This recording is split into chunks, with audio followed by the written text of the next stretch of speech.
Hello বন্ধুরা, আমার নতুন ভিডিও আবার প্রত্যেককে স্বাগত। আজকে আপনাদের যে ভিডিওটা নিয়ে বলবো সেটা হচ্ছে উৎসশ্রী পোর্টাল বা শিক্ষক শিক্ষিকা যারা আছেন তাদের ট্রান্সফারের যে পোর্টাল আছে সেই পোর্টালটা নিয়ে। তো এই পোর্টালটা যেটা বলবো যে উৎসশ্রী পোর্টাল আবার বন্ধ হয়েছে জানেন, কিন্তু বন্ধের সময় বেড়েছে। এর কারণটা কি, সে কারণগুলো নিয়ে একটু বলবো এবং এটা আবার কবে খুলতে পারে বা কবে খোলার চান্স আছে সেগুলো নিয়ে ডিসকাশন করব। এছাড়াও এই মিউচুয়াল ট্রান্সফার নিয়ে আরও কিছু কথাবার্তা আপনাদের সঙ্গে শেয়ার করব। যদি ভালো লেগে থাকে বা আপনার এই রিলেটেড কোনো তথ্য আপনার জানার থাকে অবশ্যই ভিডিওটা দেখুন। ভিডিও শুরু করার আগে প্রত্যেককে একটা রিকোয়েস্ট, যারা নতুন আছেন চ্যানেলে অবশ্যই চ্যানেলটা সাবস্ক্রাইব করে বেল আইকনটা অন করে রাখবেন। চলুন ভিডিওটা শুরু করা যাক।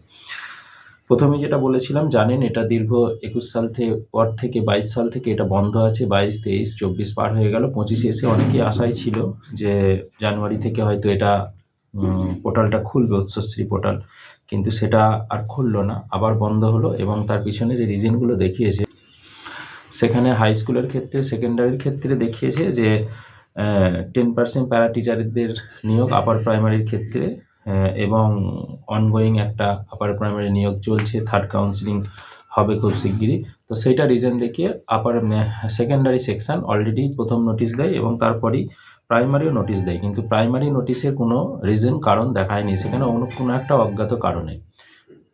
এর পিছনে কি কারণ আছে আমারও জানা নেই, এবং কেন এটা দীর্ঘদিন এটা বন্ধ রাখছে সেটাও আমার জানা নেই, এবং এর পিছনে কি অভিসন্ধি আছে আমার জানা নেই। কিন্তু এটা শিক্ষক শিক্ষিকাদের জন্য খুবই গুরুত্বপূর্ণ এবং জরুরি। তার কারণ হচ্ছে যে একটা শিক্ষক দীর্ঘ 5 বছর, 4 বছর, 7 বছর, 10 বছর বাইরে পড়ে আছে, অথচ তার বাড়ির পাশের বিদ্যালয়ে সেই পোস্টটি ফাঁকা পড়ে রয়েছে। এটা একটা খুবই ভয়ঙ্কর বিষয়। হ্যাঁ, এটা কখনোই আমি বলছি না যে তার যেখান থেকে সে আসছে সেখান সব ফাঁকা হয়ে গেল, বা তার বাড়ির পাশে ফাঁকা নেই অতিরিক্ত হিসেবে তাকে দাও, এটা নয়। কিন্তু সে 5 বছর, 7 বছর, 10 বছর জব করছে বিভিন্ন জায়গায়, এবং এটা একটা অভিধান আছে এবং প্রত্যেক জবের ক্ষেত্রেই এটা হয়। 2 বছর 5 বছর পরে ট্রান্সফার হয়। কারণ হচ্ছে যে চাকরির একটা শর্ত হিসেবে 2 বছর কনফার্মেশন থাকতে হয়, প্লাস আরও 2 বছর কি 3 বছর 5 বছর ঠিক আছে রাখা, কিন্তু তারপরে যদি সে সুযোগ পায়, তার বাড়ির আশেপাশে সেই একই পোস্ট ফাঁকা পড়ে থাকে, তাহলে তার ফ্যামিলির সাথে থেকে কেন সে জবটা করবে না? আমি তো এটা মাথায় আমার ঢুকছে না। যাই হোক, যেনারা ওপর মহলে আছেন বা যারা ঠান্ডা ঘরে বসে এসব ডিসিশান নিচ্ছেন তারাই ভালো বলতে পারবেন এটার পিছনে কী রিজন আছে। তো আমার যদি ব্যক্তিগত অভিমত বলেন তাহলে এটা দ্রুত সব রকমের ট্রান্সফার চালু করা দরকার। তো এই যে বন্ধ হলো, এর বন্ধের একটা খালি ওপেন হয়েছে, সেটা হচ্ছে মিউচুয়াল ট্রান্সফার, শুধুমাত্র মিউচুয়াল। মিউচুয়াল মানে কি?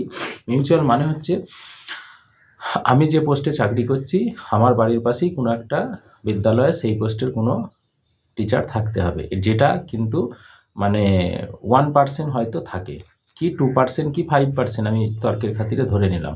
তার কারণটা বুঝুন, দীর্ঘদিন নিয়োগ নেই, টিচার কোথা থেকে কোথায় মিউচুয়াল করবে? মিউচুয়াল তো এর আগে বহু হয়েছে, তার মাঝে কেসে হয়েছে, এখন আর এই মিউচুয়াল পোর্টালটা খুলে হবেটা কি?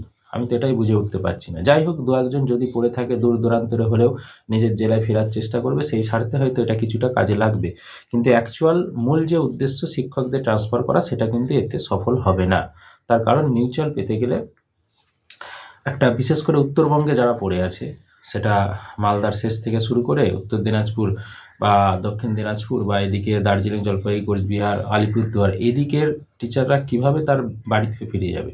দক্ষিণবঙ্গগুলো তবু নিজেদের মধ্যে মিউচুয়াল করতে পারবে, হাওড়া থেকে হুগলি, হুগলি থেকে কলকাতা, 24 পরগনা থেকে কলকাতা, বা নদিয়ার আশেপাশে মুর্শিদাবাদের কিছু, এটা তারা হয়তো কিছু কিছু জন হয়তো পেয়েছে, বা যারা পেয়েছে তারা অনেকেই চলে গেছে কেসের মাধ্যমে বা অন্যান্য মাধ্যমে, আর যে কজন পড়ে আছে তারা হয়তো কিছু সামথিং এর মাধ্যমে সুযোগ পাবে। কিন্তু হিউজ পরিমাণ যে হাজার হাজার টিচাররা যেতে চাইছেন জেনারেল ট্রান্সফার বা মেডিকেল গ্রাউন্ড বা অন্যান্য মাধ্যম দিয়ে, তাদের দূরত্ব ডিস্টেন্স দেখিয়ে, সেটা কিন্তু দ্রুত চালু করা দরকার।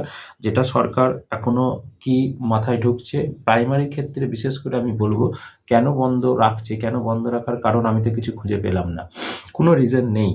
এর আগের যে রিজনগুলো দিচ্ছিল সেগুলো ফালতু রিজন, অনগোয়িং প্রসেস, হ্যান ত্যান, এসব কিছুই নয়। আবার বর্তমানে যে কারণে করলো এটা তো কোনো রিজনই নেই যে আমি এই কারণে ট্রান্সফার বন্ধ রাখলাম, বন্ধ রাখার কোনো বিষয়ই নয়। যাই হোক, এখন কিছু করার নেই, যেটা নোটিফিকেশান এসছে সেটা সকলকে মানতে হবে। আর এটা কবে খুলতে পারে দেখুন, এটা সাধারণত এই 6 মাস করে এরা তো বছর পার করে ফেললো, 3 বছর পার করে ফেললো, এবং এটা আরও বছর কাটবে জানি না। তো এখন আপাতত নোটিফিকেশান অনুসারে 30শে জুন পর্যন্ত বন্ধ থাকার কথা আপাতত ঘোষণা হয়েছে। তবে যেটুকু খবর, যেহেতু উৎসশ্রী পোর্টাল চালু হয়েছে, বাকি পোর্টালগুলোও চালু হবে। কিছু কাজ আমি যেটুকু খবর জানি না এটা অথেন্টিক কিনা বা এটার কতটা সত্যতা আছে, তবে আমার কাছে যেটুকু অনুমান, কিছু নিয়মকানুন পরিবর্তন করার জন্য বিভিন্ন সংগঠন বলেছে। আগের যে উৎসশ্রী পোর্টালের নিয়মকানুন ছিল 5 বছর ছাড়া জেনারেল ট্রান্সফার, তার আগে একটা ছিল 3 বছর না 2 বছর, সেটা ফিরিয়ে আনা, বা হচ্ছে আদার্স যে গ্রাউন্ডগুলো আছে ক্রাইটেরিয়া, সেই ক্রাইটেরিয়াগুলোকে একটু শিথিল করা।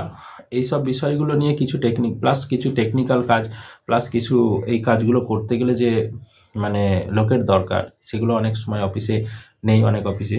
তো সেই সব কাজের জন্য কিছু সময় নিচ্ছে, এবং আমার অনুমান যে হয়তো মার্চ মাসের পরে এপ্রিল মে মাসের দিকে মেবি খুলতে পারে। যদিও আমার ব্যক্তিগত অভিমত, আমি এগুলো বিভিন্ন সোর্সের তথ্য থেকে আপনাদের জানাচ্ছি, কিন্তু আমার ব্যক্তিগত অভিমত এরা খুলবে না। এরা সেই জুন মাস পর্যন্ত অ্যাটলিস্ট অপেক্ষা করবে, এবং জুলাই মাস থেকে যদিও খুললেও খুলতে পারে, কারণ নেক্সট ইয়ারে একটা ভোটের একটা ব্যাপার আছে। জানি না এরা ভোটের নিয়ে, যদিও শিক্ষকদের বা সরকারি চাকরি কর্মচারীদের নিয়ে অত ভাবে না, তো তবুও বলছি একটা আশার আলো যদি হয় সেটা জুন মাস থেকে, আর যদি না হয় তাহলে ভুলে যান, এখন 6 বছর আবার ঘুমান। তো এটুকুই আমি বলতে পারি, এবং দেখা যাক, আশায় মরে চাষা, আমরাও সেই আশাতেই বসে আছি। যারা দূরে পড়ে আছি তারা যাতে এই উচ্চশ্রী পোর্টালটা খুলে একটা জেনারেল ট্রান্সফারের অর্ডার হয়, এবং যেটা এর আগে আমাদের মাননীয় মুখ্যমন্ত্রী বলেছিলেন যে প্রত্যেককে নিজের জেলার মধ্যে জব দেবে এবং ট্রান্সফার দেবে, তার জন্য উচ্চশ্রী পোর্টাল খোলা হয়। তো সেই উচ্চশ্রী পোর্টাল খোলার কিন্তু মূল উদ্দেশ্য ছিল নিজের বাড়ির কাছে জব দেওয়া ফাঁকা জায়গায়, কিন্তু সেটা হয়ে উঠছে না, বা উচ্চশ্রীর মূল উদ্দেশ্য কিন্তু সফল হচ্ছে না। এবং এর পিছনে কী অভিসন্ধি আছে, কী কারণে হচ্ছে কি না হচ্ছে বলতে পারবো না, কিন্তু এটাই আশা রাখবো যত দ্রুত সম্ভব খুলে, যত দ্রুত সম্ভব এটা খুলবে, তত আমাদের অসহায় শিক্ষক শিক্ষিকারা তাদের নিজের বৃদ্ধ বাবা মা বা বাচ্চা ছেলে মেয়ে তাদের কাছে ফিরতে পারবে, এবং মেন্টালি ফিট হয়ে এবং মানসিকভাবে সুস্থ হয়ে সে কিন্তু জবটা করতে পারবে। কারণ বাড়িঘর ছেড়ে এই দূরে এসে ভাড়া বাড়িতে থেকে মানে নানা রকম পরিবেশ, প্রাকৃতিক পরিবেশের প্রতিকূলতায় জব করা একটা কঠিন ব্যাপার।